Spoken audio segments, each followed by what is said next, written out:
ہمارے لیے آج کی تلاوت تکوین کی کتاب اس کا 18 باب اور پہلی 15 آیات۔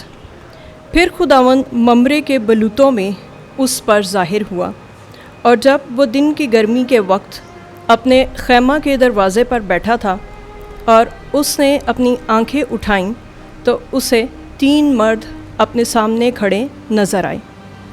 وہ انہیں دیکھ کر خیمہ کے دروازہ سے ان سے ملنے کو دوڑا اور زمین تک اپنا سر جھکایا اور بولا کہ آئے میرے آقا، اگر مجھ پر تیرے کرم کی نظر ہے تو اپنے خادم کے پاس سے چلے نہ جائیں کہ میں تھوڑا سا پانی لاتا ہوں اور آپ اپنے پاؤں دھو کر درخت کے نیچے آرام کریں، اور میں تھوڑی روٹی بنواتا ہوں، تازہ دم ہو کر آ جائیں، کیونکہ آپ اسی لیے اپنے خادم کے ہاں آئے ہیں۔ اور انہوں نے کہا، جیسا تو نے کہا کر۔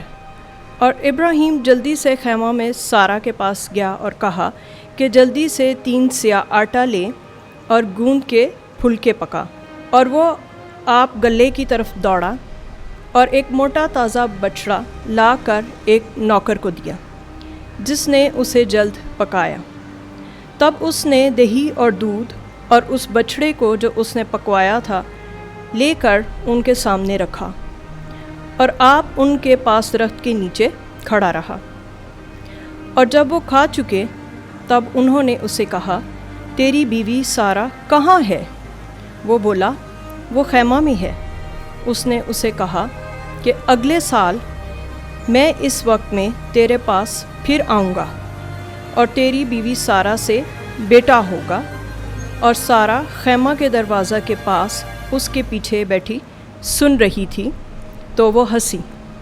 اور ابراہیم اور سارہ ضعیف اور بڑی عمر کے تھے، اور سارہ کی وہ حالت نہیں رہی تھی جو عورتوں کی ہوتی ہے، اور اس نے اپنے دل میں ہنس کر کہا کہ اس قدر عمر رسیدہ ہونے پر جب میرا خاوند بھی بوڑھا ہے، کیا میں لطف اٹھاؤں؟